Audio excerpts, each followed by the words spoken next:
Abin da ya faru a jihar Kano na sauke sarkin Kano za mu so mu ji menene ra'ayinka a kai.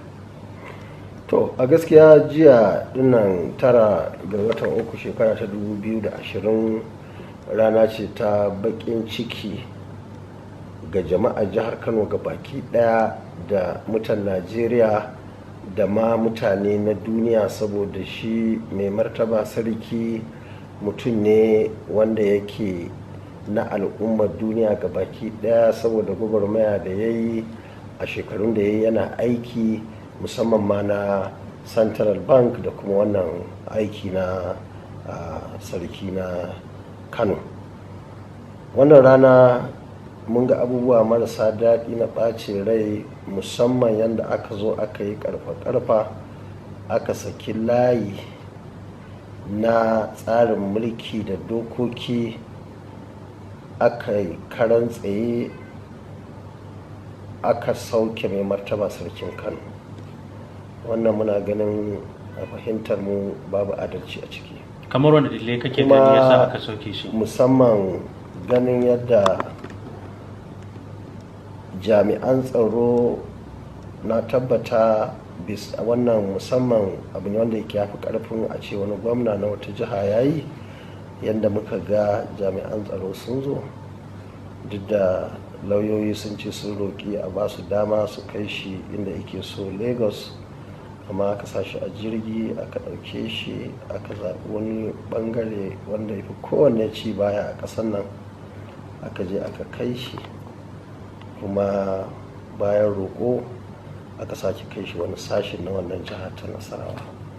Muna ganin wannan an wuce wannan tsarin a Najeriya, musamman ganin yadda tsarin mulki musamman sashi da 35 da ibada yanci ga dan adam, ma ka yi karfa ka cire shi lokaci ne, amma a irin wannan lokacin demokradiyya ba lokaci na mulkin mallaka ko lokacin bakin mulkin soja ba, kamata yi a ce an kyala mutum ya tafi ya ji ya zauna inda yake so. Amma dai alhamdulillahi lauyoyi sun ce za su je kotu, to muna fatan kotu za su yi adalci, su duba abin da tsarin mulki ya ce a bashi dama ya tafi ya je ya zauna inda yake so a Najeriya ko kuma wata ƙasa a duniya.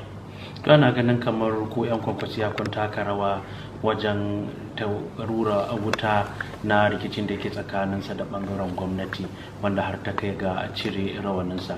Shin me za ka kai game da wannan zargi da ake muku? To mu dai kullum abinda muke gaya magoya bayanmu muke da jaddada musu domin sun sani shine duk abin da ya taso na gaskiya, ko babba ne ya faɗa ko ƙarami ne ya faɗa, a tsaya a kansa. Maganganu da mai martaba ya faɗa wanda suke cewa ya ɓata musu rai shine wanda ya ci zaɓe a bashi. An zo lokacin shari'a, a gurinsu muke ji sun ce a yi adalci.